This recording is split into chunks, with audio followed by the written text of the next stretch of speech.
Marilah kita berdoa sebelum merenungkan firman Tuhan. Di hari kedua di tahun yang baru 2023 ini, kami berdoa dan memohon hikmat-Mu, sebab kami hendak membaca dan merenungkan-Mu. Jadikanlah kami taat, supaya firman-Mu kami praktekkan dalam hidup setiap hari. Amin. Renungan Harian Keluarga,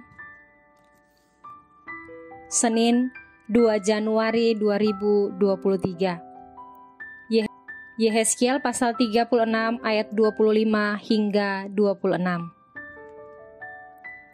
Aku akan mencurahkan kepadamu air jernih yang akan mentahirkan kamu dari segala kenajisanmu dan dari semua berhala-berhalamu.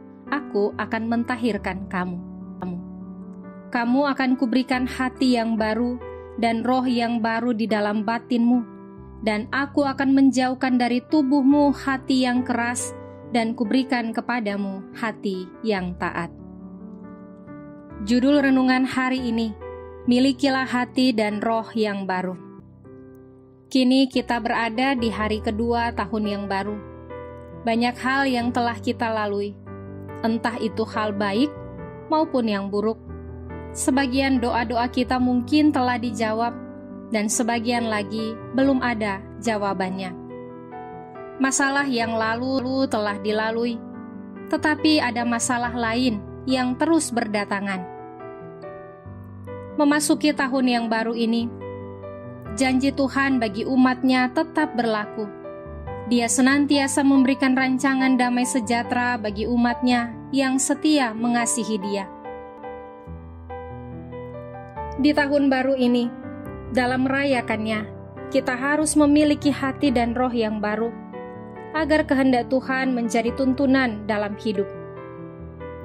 Firman Tuhan hari ini menyebutkan tindakan Tuhan kepada umat-Nya, yaitu mencurahkan air yang jernih untuk mentahirkan umat.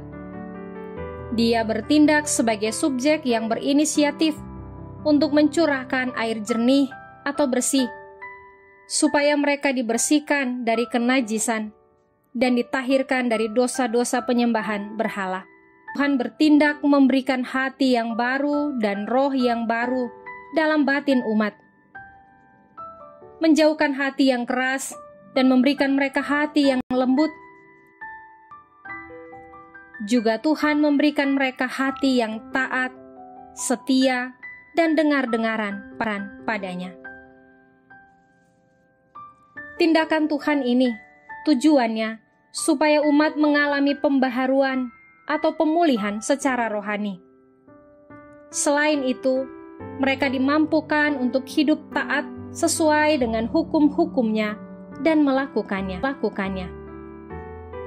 Hukum Tuhan menentukan sikap atau tingkah laku yang menghasilkan kedamaian, ketertiban, keamanan, sopan santun, dan kesejahteraan. Keluarga Kristen dalam merayakan tahun baru dibutuhkan pembaharuan hidup agar kita semakin berkenan kepada Tuhan. Tanggung jawab kita sebagai orang tua adalah mendidik anak-anak, cucu, dan generasi baru agar memiliki hati yang baru dan roh yang baru sebagai tanda dan hidup dalam pertobatan. Hati yang baru adalah hati yang tidak lagi keras atau hati yang lembut. Hati yang baru adalah hati yang mau taat melakukan kehendak Tuhan, tidak kompromi terhadap dosa.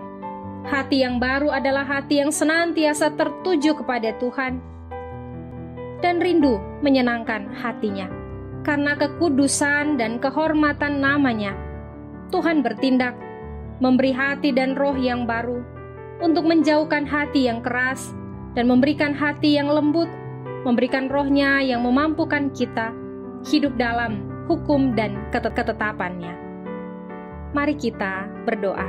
Ya Tuhan, semoga di tahun baru ini menginspirasi kami untuk memiliki hati dan roh yang baru, agar kami setia dalam menjalani dan memaknai kehidupan di era baru ini. Amin.